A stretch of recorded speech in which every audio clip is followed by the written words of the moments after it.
Just what are your plans for the off season and possibly playing or just doing individual workouts? Yeah, I mean, probably take a little bit of a break here, just for maybe a week. I don't really want to lose a ton of the stuff I've worked on, and just trying to get my body back to full health. There's some USA basketball stuff. They thought they could simply erase her from the narrative, but they underestimated the storm they were about to unleash. The decision to leave Caitlin Clark off the Team USA roster for the Summer Games was already the most controversial move in the history of women's basketball, but new information has surfaced that suggests the disrespect went far deeper than a simple rejection. We are talking about a level of pettiness that is almost hard to believe. Leaks from inside the selection process suggest that before the final door was slammed in her face, there was an offer on the table, one so insulting that it was practically designed to be rejected. Rumors are swirling that league officials considered offering Clark a spot as a glorified alternate, but with a catch that hit right at the core of her identity. They allegedly planned to strip her of her iconic number 22 and hand her jersey number 12. In the world of elite basketball, jersey numbers aren't just digits, they are status symbols. Number 12 is widely recognized in hoops culture as the benchwarmer special, the jersey you toss to the last player on the roster just to fill a seat.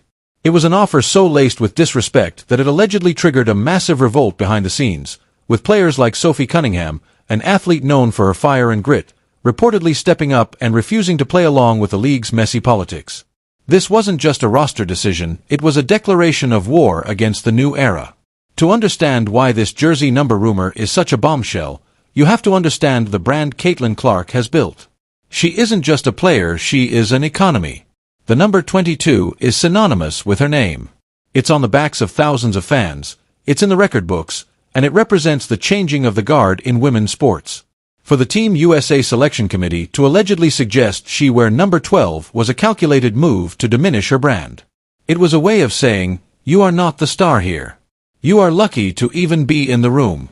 This aligns perfectly with the gatekeeping narrative we have seen all season long. The established veterans, the old guard, have been incredibly resistant to handing over the keys to the kingdom.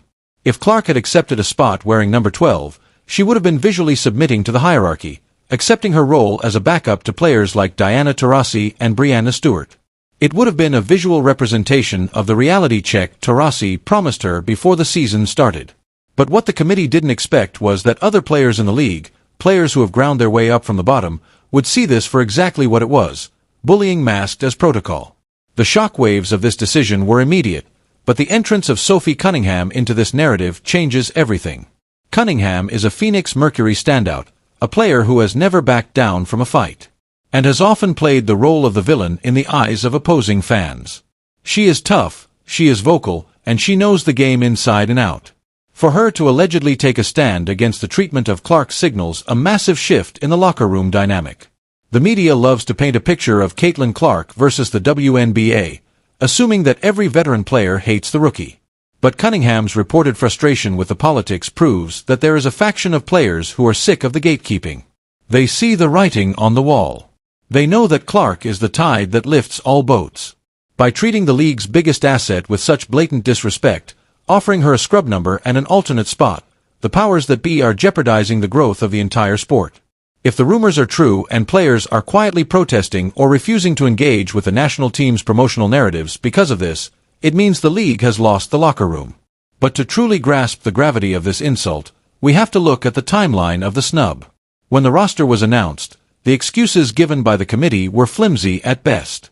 They talked about experience, seniority, and defensive chemistry. They claimed they needed players who had been through the fires of international competition.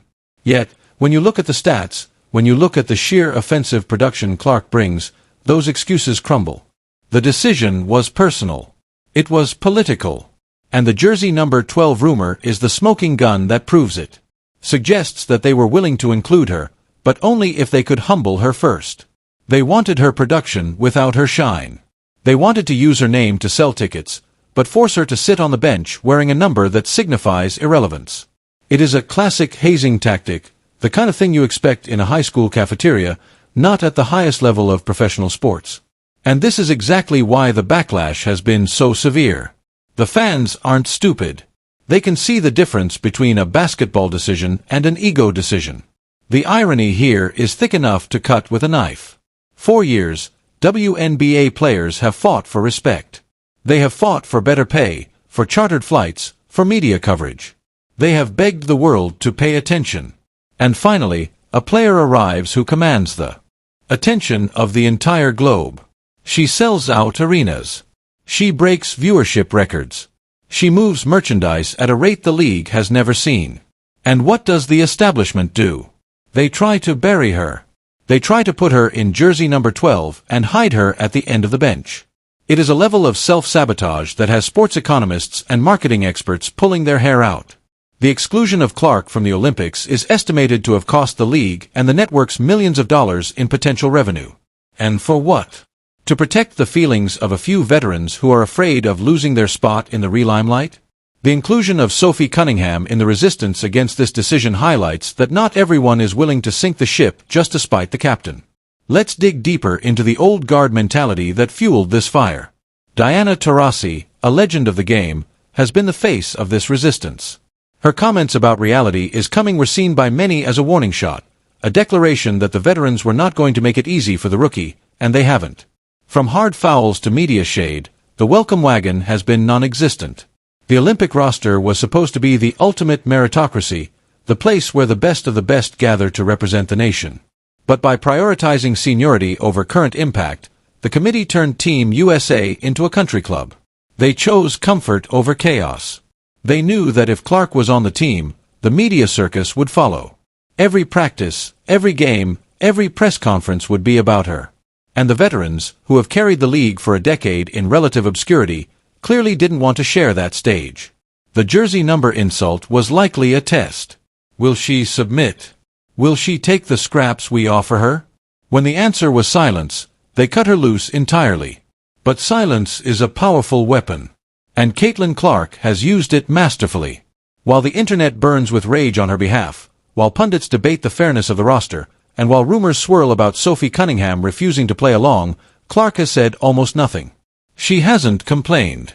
She hasn't lashed out. She has simply gone back to work.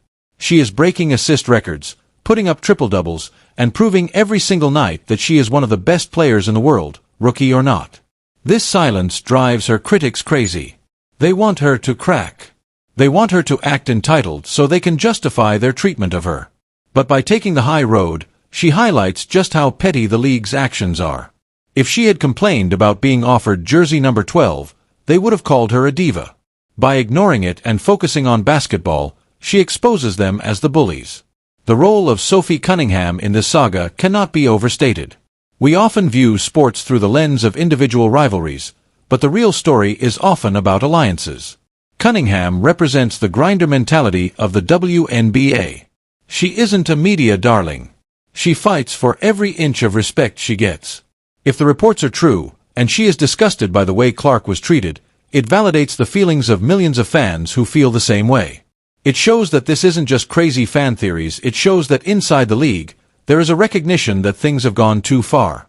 The refusal to play narrative might not mean she is literally sitting out games, but it suggests a spiritual boycott of the hazing culture. It is a refusal to be complicit in the systematic tearing down of a generational talent. It sends a message to the league office.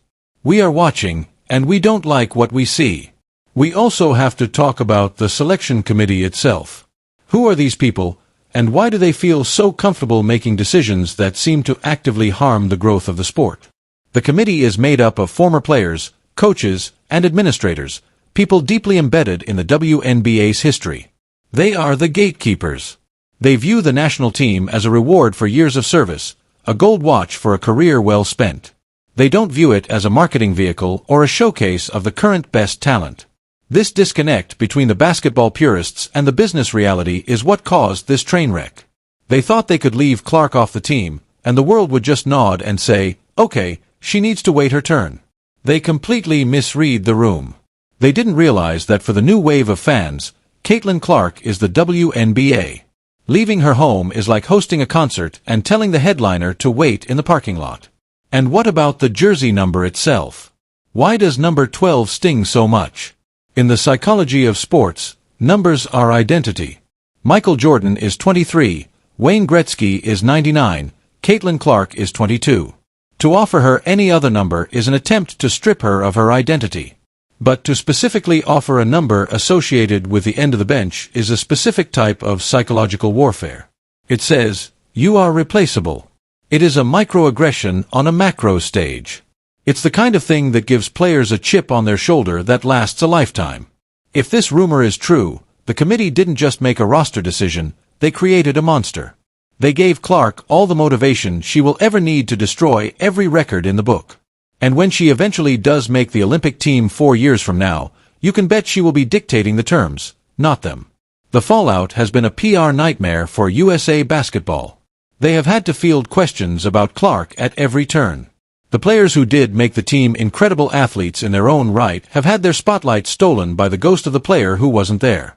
Every time the team struggled or looked sluggish, the internet exploded with comments like, "Caitlin would have made that pass," or "Clark would have hit that shot." The shadow of the snub loomed over the entire tournament. By trying to avoid the distraction of Caitlin Clark, they created a distraction 10 times bigger. They wanted to focus on the team, but they made the entire conversation about the one person who wasn't on the team. It was a strategic